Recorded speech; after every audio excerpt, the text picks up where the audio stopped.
Welcome back, Liz. Hi. How are you doing today? I'm okay. How are you? Good to see you. I'm glad you were able to make it back for our second session. Just wanted to check in. How was your past week? Could have been better. Okay. Could you elaborate on that? Yeah, I just had some problems at work.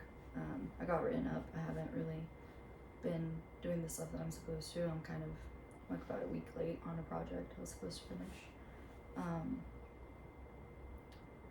Been having some problems now, some family issues. You know, nothing new.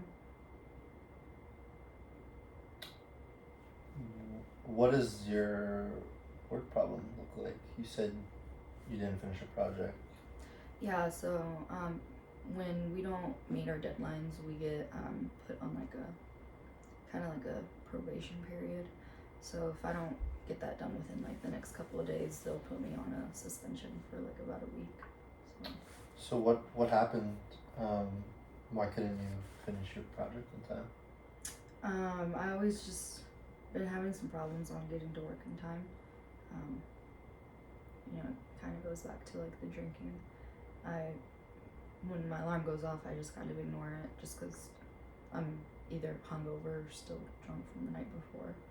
So I've been getting to work late, so probably like an hour late every day.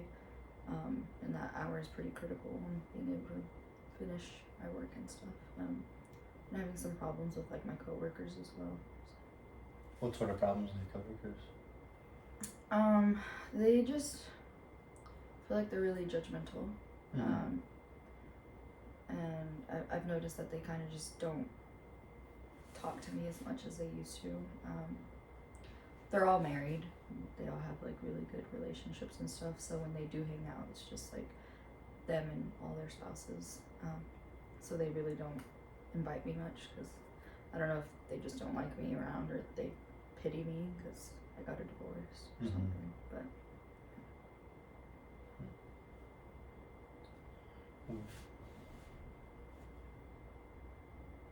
have they said that they pity you? Like, I guess what evidence do you have that has made you feel that way? just every time they like ask me about, I haven't really had a normal conversation with any of them. I feel like they just walk around eggshells on me every time I talk to them. They're just like, they instantly bring up like the divorce and, oh, how are you doing? Like, how's life as a single mom? How are you? And I mean, they're expressing concern, but I feel like some of them just aren't very genuine with it. Mm-hmm. So when they express all these concerns, what sort of emotions does that bring up for you? it's frustrating. Just because, they ask me about these stuff and they're like, oh, I can understand how that's really hard. But I'm like, but do you really understand that? Like, y'all have all been married for so long, y'all have happy marriages. Like, y'all truly cannot understand what it's like. So, makes me sad that I couldn't keep a marriage functioning like they can. So, it makes me kind of like jealous. I kind of envy them. So on the one hand, you understand their concern, but it doesn't always feel positive. Yeah, I feel like there's definitely some of them that I feel like just talk to me just to try to get some like gossip and go and talk to the others about it. So, just because there's some that I've never really like talked to very much up until my divorce, and now they're just always asking me about it. So that's why I feel like some of them aren't being genuine. Is there, with all your coworkers, is it all the same with everybody, or is there? I guess, is there anybody it doesn't feel this way with, or just overall it's pretty negative? Overall, I feel like some people are just picking just to get more information out of me, but I feel like there are some that do genuinely like express concern. But it's very few, maybe like one or two that might genuinely care to actually know how I'm doing, not just ask me about like my divorce. So. Okay. Kind of going back to just being written up by your boss. How did that process go for you? Like I said, it was frustrating, but I mean, I understand where they're coming from. My boss did say that they noticed that I do come in, and they didn't accuse, they asked, which was, I guess, a bit comforting. Like they were asking if I was having problems at home, and I mean, they know that I've been like going through like my divorce and like coming to terms with it, but it wasn't like, I didn't feel judged when we talked about like getting written up and being put on that probation period. They did offer a lot of resources, and they did offer to like pair me with another coworker to finish my project, but I told them no, because I feel like it's something I need to do by myself. So It sounds like there was a lot of support from your boss to get help, but you feel like you don't need it? not when it comes to like getting my project done. I just don't want to burden other people with my work when I know I'm capable of doing it. I just need to sit down and do it, and I need to kind of like hold myself accountable, but that's kind of hard sometimes. What's stopping you from getting your work done in time? Like I said, just like the drinking, not being able to get up in the morning. I don't really sleep well at night either, so I feel like that might have something to do with it. But even when I am at work and when I'm not hungover, it's just really hard for me to concentrate, and my mind just like keeps racing, and I sit there and next thing you know, like an hour has passed and I haven't really done anything. So How's your Vyvanse prescription working for you? when I take it, good. I haven't been taking it as often as I should, just because I've been drinking. I feel like that's not something I should be pairing with alcohol. So Okay. So it sounds like alcohol's been getting in the way of your work, and you recognize that. yeah. So when does it at what point does it get to the way where you decide to change? You decide to stop drinking as much?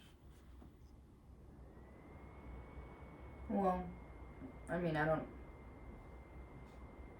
know. I feel like if that's something I knew, I kind of would already stopped, and I've tried, but it's just hard. It's just nice to be able to forget about my problems for a little bit. Okay. So.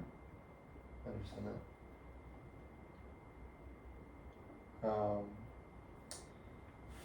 So you talked about having some work problems. You also mentioned having some family problems. Do you care to share a little bit? What does that look like this week for you? I kind of got into it with my oldest. Because Aspen?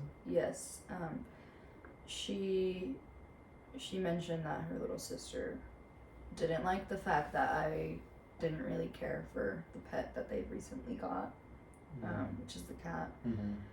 And I mean, it's not that I don't care for it, I didn't want it, and you know, I'm the one that has to clean up after it, and I'm the one that has to like feed it and all this stuff, and it gets frustrating. But they both expressed the fact that they wish that I would like try to at least have a connection with this cat, but can't bring myself to do that. I've been got into a really big argument with their dad as well. That didn't boil over too well. So. Okay.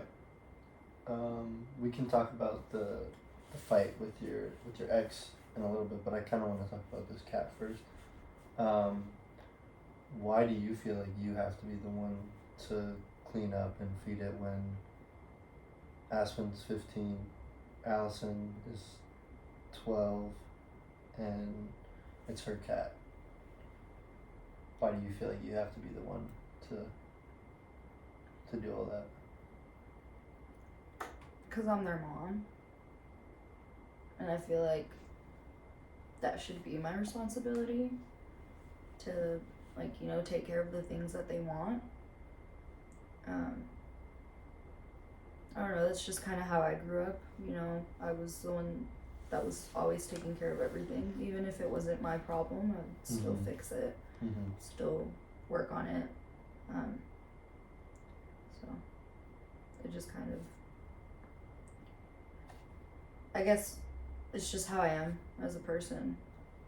I feel like it's just my job to take care of everything for other people, you know, especially my family. Sure.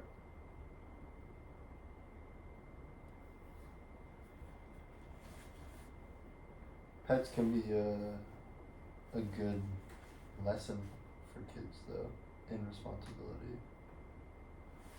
How would you feel if you kind of relinquish some of those tasks of feeding and taking care and cleaning up after the cat to Allison and Aspen? How do you think that make you feel? Would you be open to something like that? Yeah,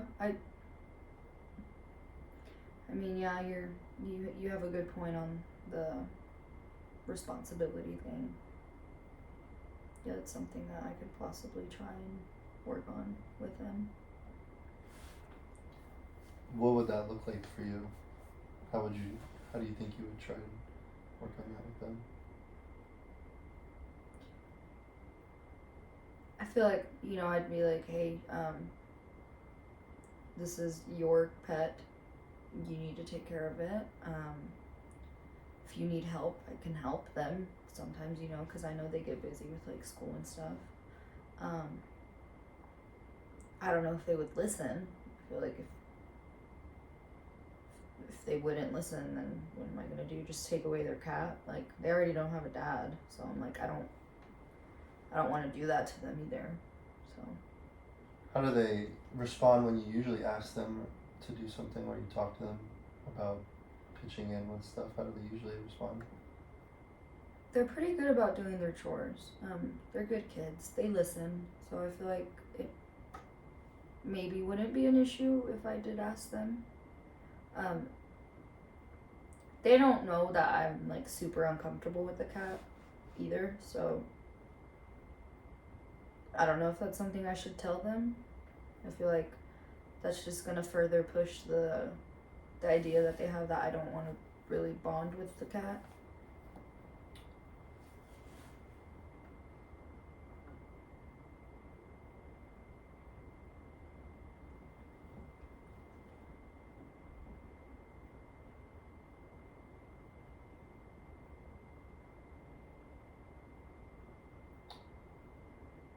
It is their cat, though, right?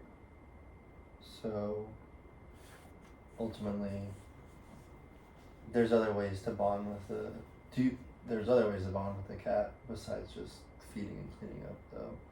So I'm gonna disagree with you on that, and I'm gonna say that it might not be the worst idea to treat it as a lesson in responsibility, and I think you and I could work on other ways to help get you more comfortable being around the cat, so that in one way you're helping them with responsibility, and then while simultaneously showing them that you still want to be around the cat and everything. Does that sound like something you'd want to work on?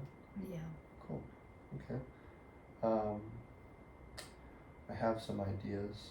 that we could work on, and we can kind of touch on that in a little bit. Let's talk about that fight that you had with your ex-husband. What did that look like?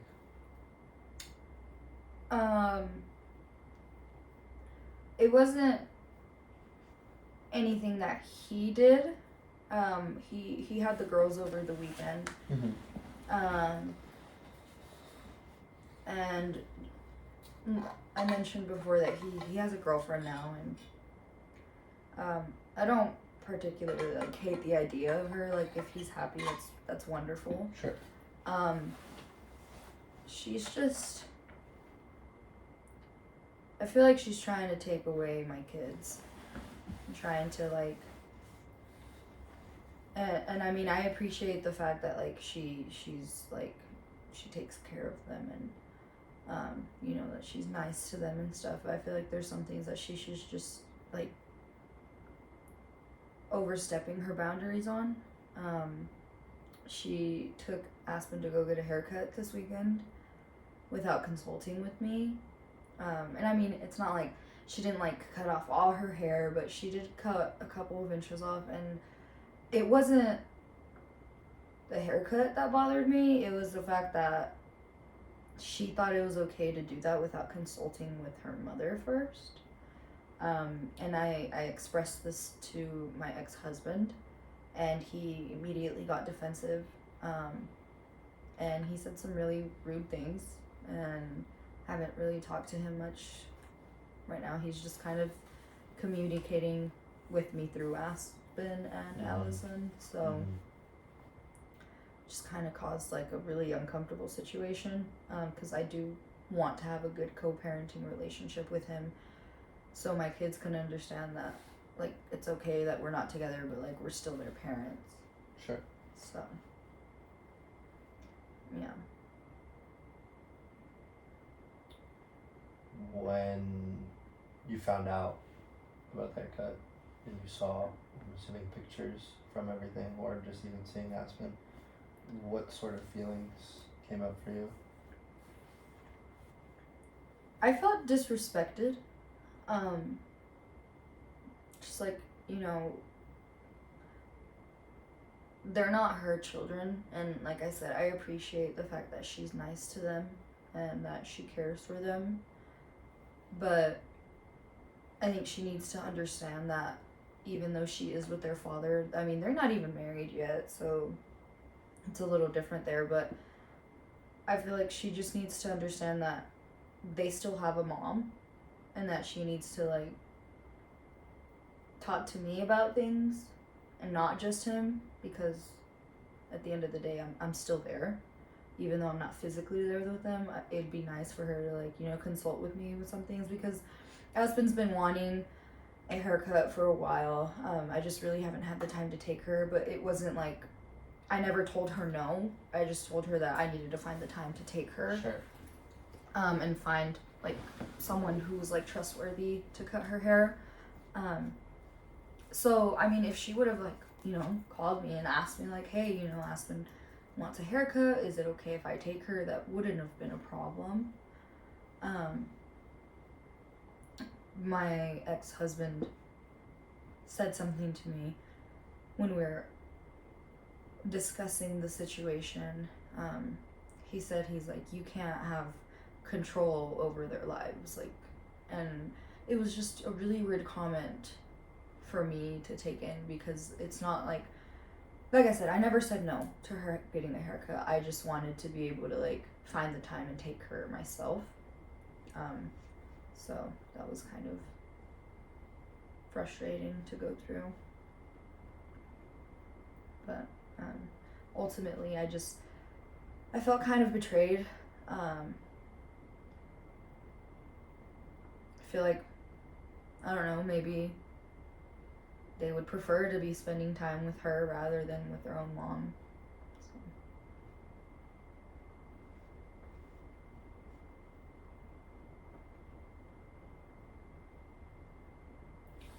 So. Sounds like you understood that Aspen wanted a haircut and you recognized that, but you felt pretty excluded because you weren't even consulted whatsoever. You weren't filled in until afterwards. Yeah.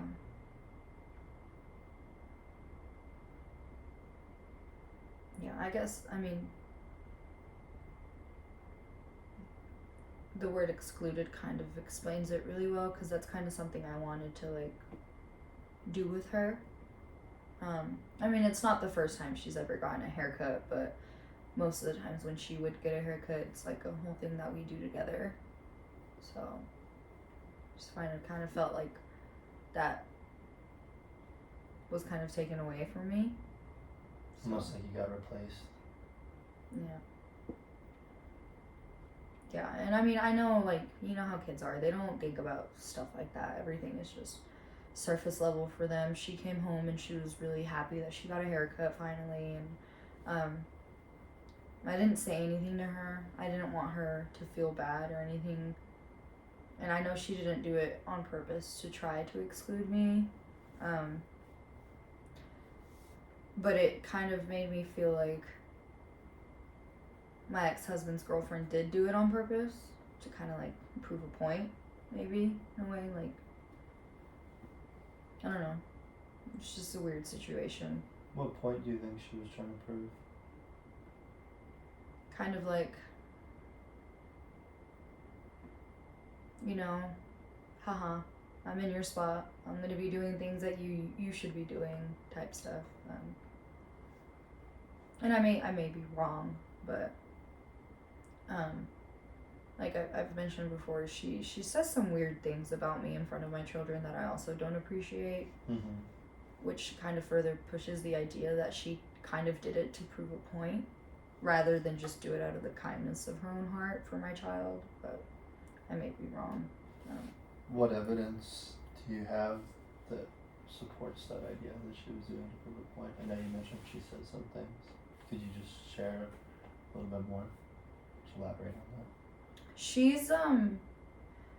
She's told my kids, like, you know, they come home and they tell me everything. I have a really good relationship with my children, and she's told the girls before, like, very passive aggressive, like little snarky comments, kind of like when they're talking about me or something.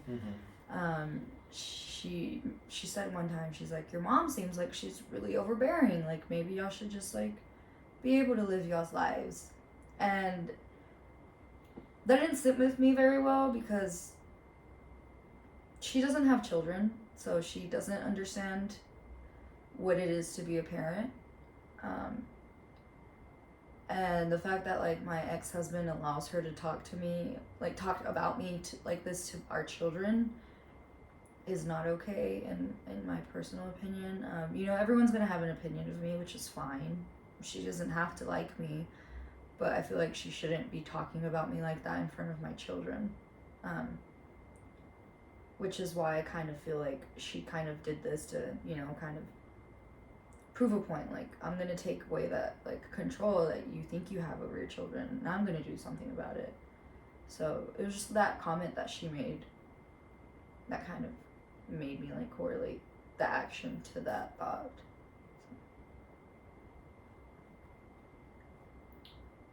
It feels like she's being disrespectful towards you, especially when you're not around, and you wish your ex-husband would say something about it. I don't want them to have problems in their relationship because of me, but she, you know, it's just kind of like, I'm never gonna go away. You know, he's always gonna have an ex-wife that he has 3 children with. So, which I don't know if he's like enabling that behavior. I don't know what goes on behind closed doors in their relationship. I don't really talk to him about it. I never mentioned that to him either. So I just didn't want to cause problems. But when, like, Aspen came home with her haircut, that's when I, like, mentioned something to him about the haircut, but he still doesn't know about, like, the comments that she's made before. Sure.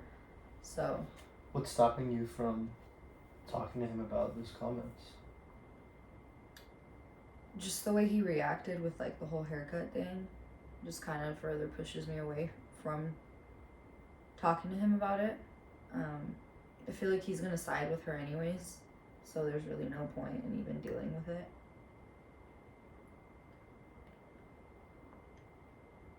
How did that look like when you tried to talk to him about the haircut? Like, what sort of emotional state were you in? And I had been drinking a little bit. Not to the point where, like, I don't remember anything. I still remember the conversation. It just kind of helped me work up the courage to talk to him about it because it was really bothering me. And when he called, he was asking if they could take the girls on, like, a little weekend trip. And I expressed to him that I didn't feel comfortable with them being around her anymore.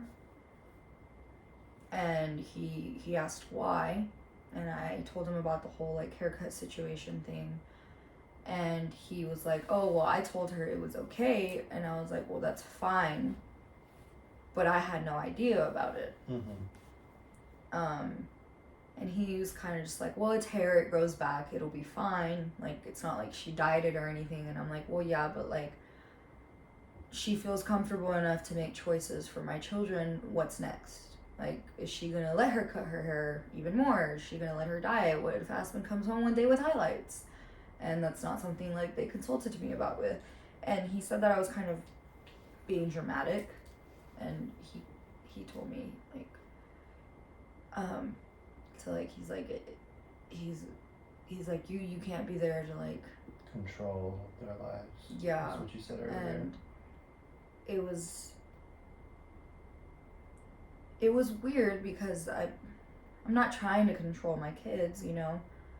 I just want to be able to like protect them from something, or like, you know, what if she took her to a place where like they completely messed up her hair and she had to cut it off like completely to the point where like it was a lot shorter than she originally wanted to, because that's happened to me before. And I was kind of just trying to protect her from like that part. But he just didn't understand where I was coming from, so I just cut the conversation short. That was about it. It sounds like there was a bit of a miscommunication between the two of you. Your husband ex-husband didn't really see the big deal of everything, and you were trying to be protective of Aspen because it sounds like you've had negative experiences getting your hair cut in the past, and you just wanted to be a protective mom, which I think is valid and fair. So, well, at the same time, it sounds like the drinking probably didn't help with the efficiency of this conversation. No, and I know it didn't. And I could feel myself getting frustrated, which is why I cut the conversation short. I didn't want to like cause any more problems that were already happening. So.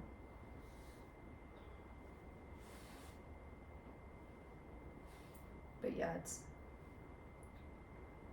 it's not good.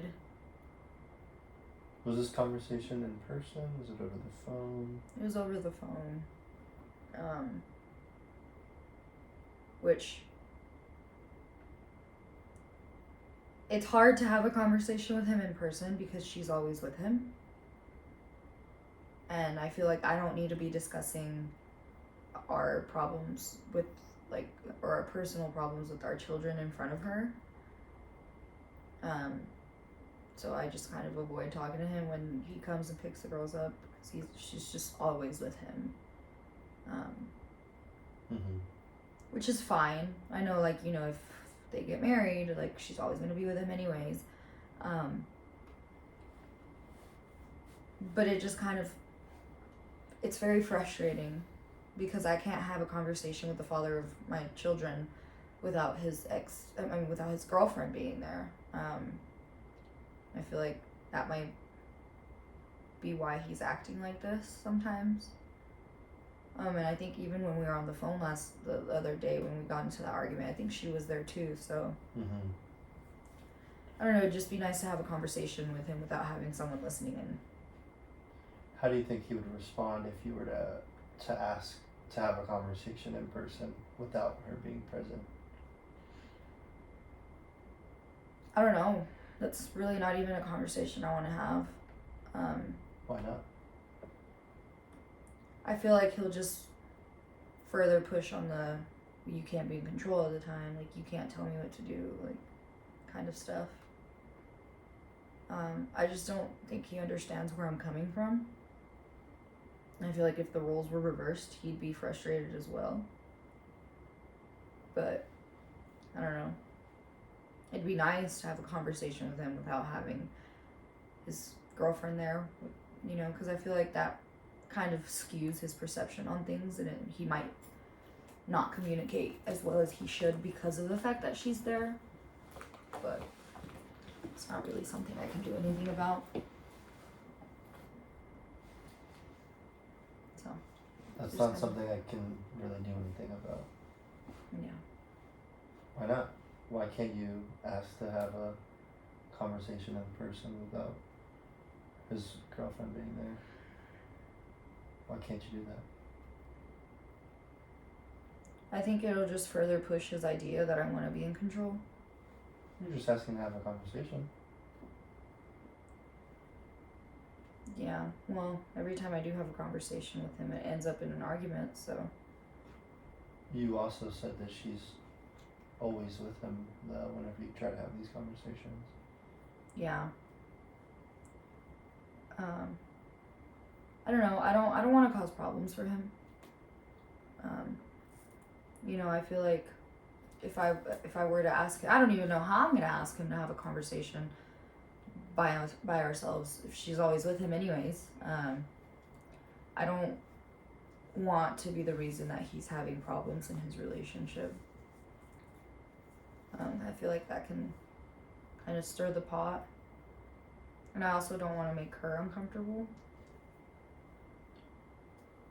I hear all that, and what I'm hearing is similar to what you said earlier about going back to the cat thing. You feel like you have to take care of everything and take care of everybody. You're taking care of this cat, you're taking care of your children, you're taking care of your ex-husband and his relationship and his girlfriend, who it sounds like you're not even that fond of, and you're taking care of their relationship. When do you start taking care of yourself and putting yourself first? Because it sounds like this relationship that they have is harming the relationship between you and your ex-husband and between you and your children. I mean, yeah. It is causing issues, but it's not really something I can't handle. You know, something I can get over. By drinking alcohol.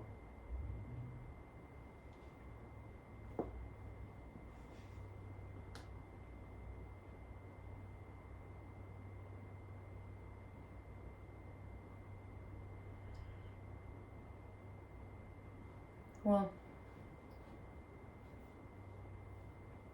I mean, yeah, I guess you're right. I've just always been the one to take care of other people. So it's just kind of second nature now. Mm-hmm. And it's okay. I like taking care of people. I like being the person that people rely on. Kind of makes me feel better about myself sometimes. I'm not saying that you can't take care of people, and in fact, as a mother, you probably should take care of your children too, because ultimately it's an important part of being a mother. But I guess I'm asking, at what point does it become that you start taking care of yourself? Because to me, it sounds like a lot of these issues ultimately are impacting yourself, and I guess I'm wondering, why can't you just What would be the worst thing to happen if you ask your ex-husband to have a conversation in person without his girlfriend being there? She doesn't have to know.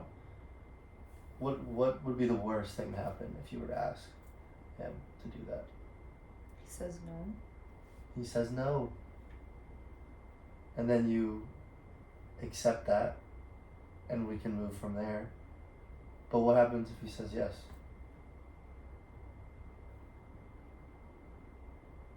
I don't know. I guess I won't know until I ask. Mm-hmm. I guess that's just something I have to do. Yeah. So we're gonna continue with everything and we'll touch back up on this at the end, but that's one of the things I would like you to do this coming week is to talk to your ex-husband and set up a time where you guys can have an in-person conversation without the girlfriend being there, without her necessarily knowing if possible, and where you can just kind of have some sit-down time. And I would also like you to do that without having drinking prior, and we can talk about some coping skills to help you with all that. Does that sound like? Yeah. Okay.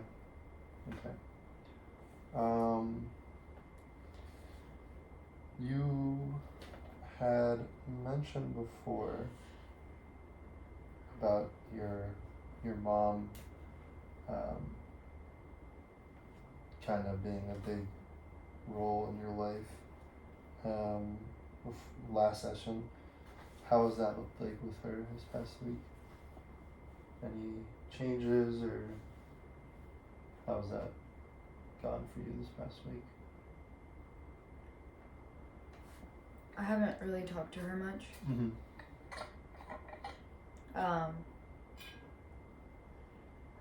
I'm kind of scared to talk to her because I know if I tell her about the situation, she's just gonna judge me for it.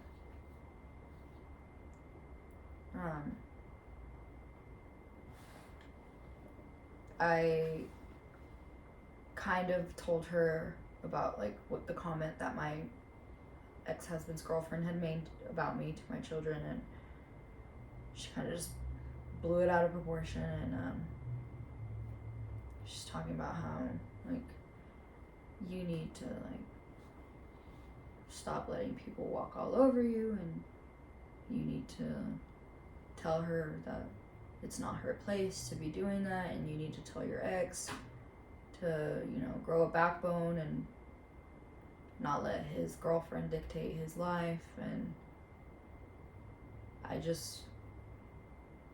I'm tired of her telling me what to do.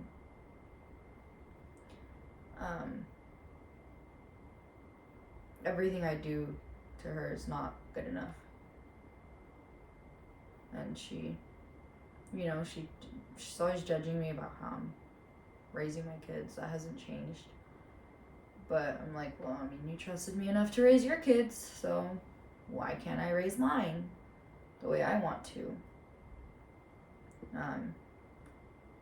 I kind of mentioned that, and she went on a whole rampage, and she got sick afterwards. I don't know, maybe she had like a panic attack or something, and I ended up at her place,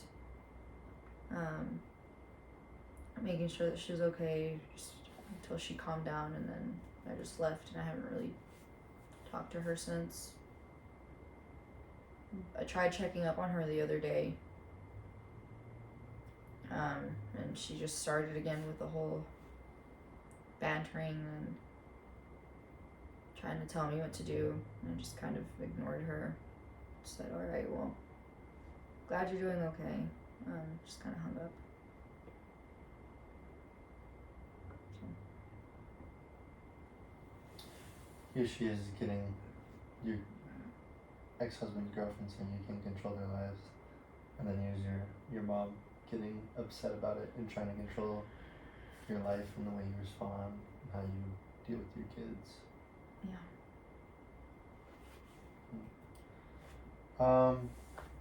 since we are kind of getting close to the end of the session, I kind of want to pivot and work on. I mentioned some of the coping skills and just work on some things for you. It sounds like alcohol has been a big coping skill that you've been leaning on. So it sounds like you're kind of having some trouble living in the present moment. Does that sound right? So I would like to are you familiar with the phrase mindfulness and what mindfulness is? Okay. No. So mindfulness is basically the idea of trying to be more cognizant of the present moment and being more involved in the present moment. So a lot of times we kind of get in our heads and we kind of spiral and think about, maybe my mom's right, maybe I am not raising my kids right, whatever. Like, it could be anything. That's just an example that you've shared in our last session. So that's called ruminating. So with mindfulness, the idea is to kind of let those thoughts, maybe I'm not raising my children right, and kind of treat it almost as if like a leaf on a stream. You have that thought, you can pick up the leaf out of the stream, you can acknowledge it, accept that you have this thought, and instead of trying to change it, just putting it back in the stream and letting it go away. And then having another thought. Oh, I wonder what I'm going to make for dinner tonight. Oh, I need to go pick up Aspen from school. But instead of getting caught in that one thought and only looking at that one thought, you miss so many other thoughts that could be coming down the stream. Does that resonate with you at all? Does that make sense? Yeah, I do dwell on certain things a lot. Mm-hmm. So, right now, what I'd like you to do is sit up straight for me. I'd like you to close your eyes, taking a deep breath through your nose and out through your mouth. And in through your nose and out through your mouth. Again.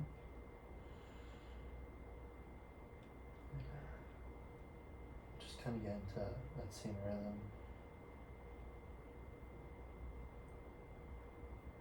Whatever thought is coming into your head, let it sit there for a second or two. Acknowledge it. And then just let it go. Really deep breath in. Now. In. Out.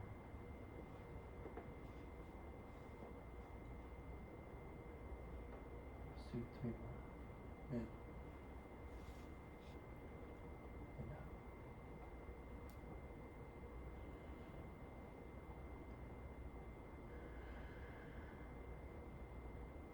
One more.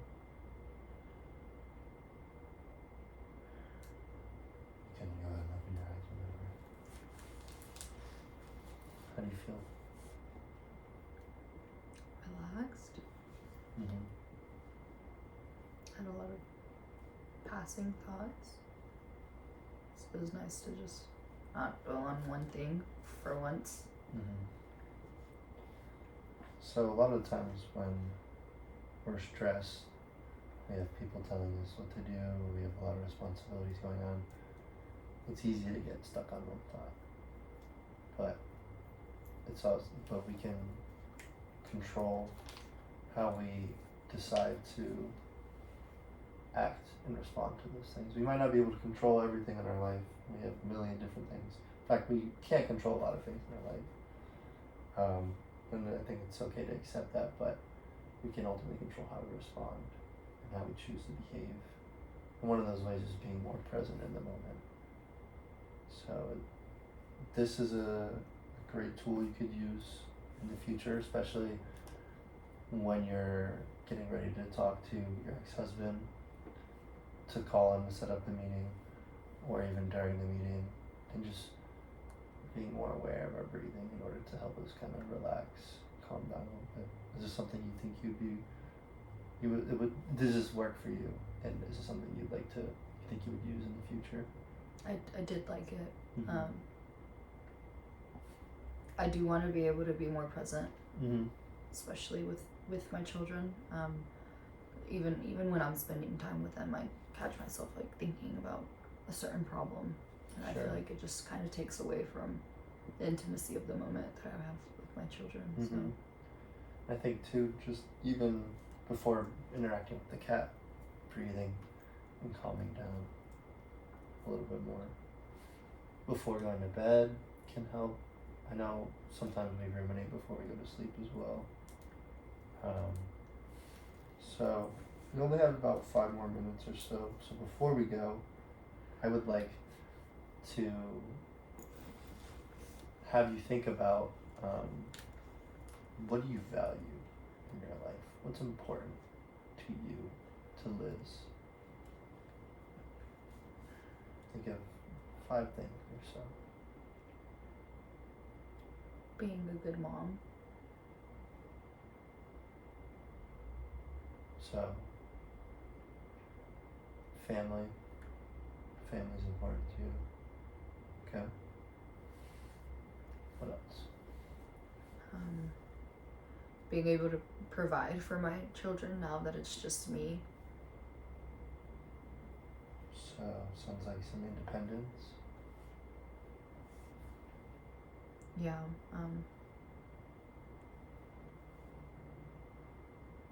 Work is really important to me, even though I've been letting it slip up. Mm-hmm. But I do love what I do. Alright, and then the career you care about. What else?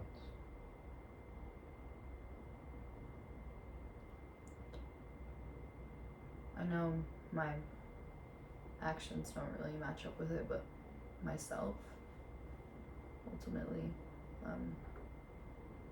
What you said really stuck with me, from like who's taking care of you, and if I'm not the best version of myself, I can't take care of my children. So Self-love. yeah. There's one more thing. One more value.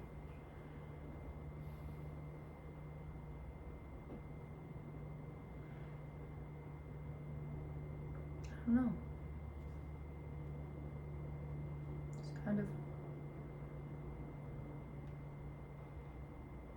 I don't know, that have to be something I have to think about. Okay. Well, before I see you next week, I would like you to think about these values you have: family, independence, career that you care about, self-love, and question mark on number 5. Take some time to think about it. Okay. And I want you to really reflect on, am I living in line with this value? And am I doing things, different behaviors that line up with family, that line up with self-love? So I would like you to journal, and for each one of them, reflect on how well you think you're doing and lining up with them. And it's okay for you to be doing well in one area and maybe not so well in another. But I want you to really think about that. And we'll kind of build off this a little bit more next week. Okay. But that I would like you to call or set up a time with your ex-husband to talk about meeting in person without the girlfriend present, to just talk. You don't even have to frame it as I want to talk about our issues with everything around, but just to touch base. just have a conversation. Just something where not a lot of pressure, but you can bring up things. And I'd like you to use some mindfulness meditation prior and just breathe before and during. And I would also like you to have a conversation with your daughters about the cat and just having them be more responsible with it. And I'd also like you to get rid of all the alcohol in your house. Yeah. Does that seem like something you could do? Yeah. I wouldn't want you to get fired from your job, and it sounds like that probably hasn't been helping all that much. So, yeah. Does all that sound like good Mhm. stuff you could work on? Yeah. Okay. Is there anything else that I should know about before we say goodbye? No. Okay. Well, Liz, thank you so much for coming in. I really enjoyed seeing you again. I feel like we had a great session today, and I'm really looking forward to next week. Thank you. Alright, take care. Good job, yo. Hell yeah, brother. Yeah, that's